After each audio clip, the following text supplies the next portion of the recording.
நான் காலைல எழுந்திரிச்சோன்னா முதல்ல போயிட்டு அகஸ்தியரை தான் வழிபடுவோம். எந்த ஒரு இதாலும் அகஸ்தியரை வழிபட்டுட்டு தான் மற்ற மற்ற விஷயங்களை நாங்கள் பார்க்கவே ஆரம்பிப்போம். இப்போ நாடி ஜோதிடம்னு பார்த்துக்கிட்டீங்கன்னாக்கா, நாங்கள் நாடி போய் அது இன்னொருத்தர் தேடி போய் நாங்கள் பார்த்து கொடுக்க மாட்டோம்.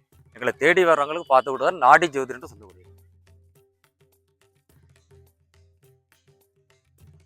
எனது வைத்தீஸ்வரன் கோயில் தான். அடிக்கடி போயிட்டு வைத்தீஸ்வரன்ல போய் தரிசனம் பண்ணிட்டு வரோம். ஓம் நம சிவாய சிவனுடைய மந்திரத்தை தான் உச்சரிப்போம்.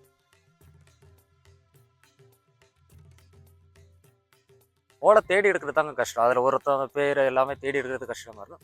படித்து சொல்லும் போது கரெக்டாக அந்த லைனோட அப்படி படித்து சொல்லுவோம். காஃபி தாங்க. அதிகமாக நான் சினிமாவுக்கு போகிறது கிடையாது. நம்பிக்கை, தன்னம்பிக்கை, சந்தோஷம் இதெல்லாம் அது நிறையா இருக்குங்க. அது பார்த்துட்டு நிறைய பேர் திருப்தியாக இருக்குது, நல்லா சந்தோஷமாக இருக்குது. பார்த்ததில் மன மகிழ்ச்சி சந்தோஷத்தோடு போகிறேன், போயிட்டு திருப்பி வரேன்னு நல்ல ஒரு சந்தோஷமாக சொல்லிட்டு போகிறோம். இப்போ புதுசாக வந்து பார்க்குறவங்க பார்த்துக்கிட்டிங்கன்னா, இப்போ சாதாரண ஜாதகம் பார்க்குறவங்க ஒருத்தர் இருப்பாங்க. அவங்க வந்து பார்த்தீங்கன்னா கணிச்சு சொல்லுவாங்க.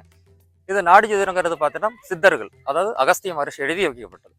அப்போ இந்த சித்தர்கள் எழுதி வைக்கப்பட்ட பிரகாரம் நல்லபடியாக அவங்களுக்கு நடந்துட்டு இருக்கிறதுனால தான் இந்த நாடி ஜோதிஷம் வந்து பார்க்கவே வர்றாங்க. அவங்களோட நம்பிக்கை அது.